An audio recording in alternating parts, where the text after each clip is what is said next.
What's good, everyone? SimplyJona here again. Ignore my dogs in the background if you hear them barking. But today we're going to be on a new lesson, which I believe is a very important lesson, especially in mastering the self, becoming a better person, and overall transforming into who you want to be. And this is self-enlightenment. Self-enlightenment is basically the process of coming to understand yourself and reality more clearly. It's like, instead of accepting what you've always been told, it's like waking up to the truth through many things like reflection, experience, learning, and wisdom. That is basically, it's less about becoming like a genius or like, like the sudden crazy intellect, and more about seeing through the illusions that society and the world has set up for you. And it's very important to be an enlightened person.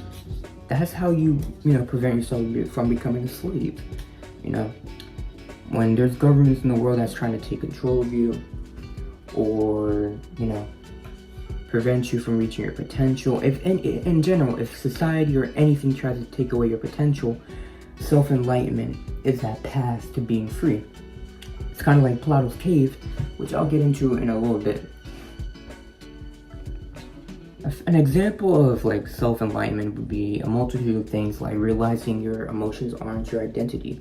You could think that you're an angry person, however, you could also realize after a while that you're an angry person because you've gone through so much unresolved hurt. And your anger is not who you are, but more of a response. Your emotions are more of a response. They do not define you. Another one would be escaping unhealthy beliefs, and society likes to put up a lot of beliefs that to mold you to who you are. This can be from your parents and anyone in your family, school, etc. And I'm not saying like don't trust anyone or like hate everyone, but I'm saying just realize that society has a certain way of handling things and teaching people. It's more like to get more in depth in this example, it's like you may grow up believing your worth depends on what others may think, but later you may realize that your self-worth depends on everyone else's opinion. I mean, not on everyone else's opinion, but your self-worth depends. If your self-worth depends on everyone else's opinion, you'll never be free. You have to break the mental chains in order to be free. Another one would be, and this one, is a bit more personal to me, right? It's basically seeing through social pressure. I mean, I post a lot, right? I'm starting to post a lot more, and I had to ask myself at first, like, am I doing this because I want approval, or because I enjoy this, because I love doing this? Came with the conclusion that I just love doing this, and I want to succeed and overall be the best of myself that I could be and help others. My goal was always about helping others, end of the day, since I was 5. A fourth example would be understanding your purpose. It's a prominent thing in the self-improvement world in general. Purpose is a big thing. I feel like your purpose is what you make it, what you can realize along the way, what really ties into your spirit, your nature, your body, your mind, your soul. Understanding your purpose is less about, it's like, instead of like drifting through life, right, which a lot of people do, you just go through like the flows of like society changing and all, the opinions that everyone has. It's basically like joining the crowd.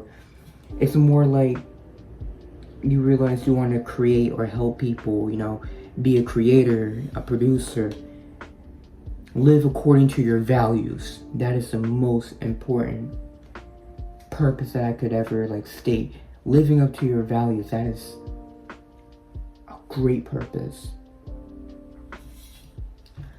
I think for my final example, or my final major example, would be recognizing your own flaws and self.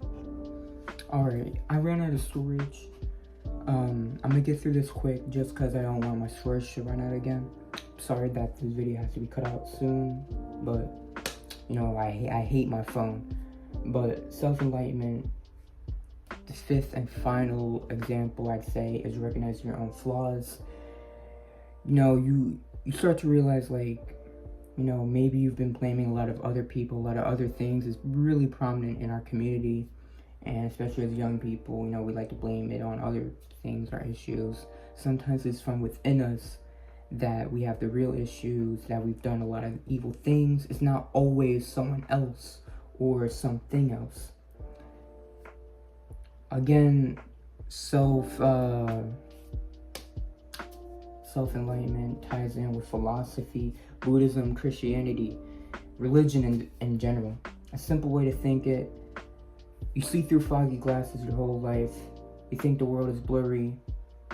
One day someone cleans the lens, or you clean your own lens.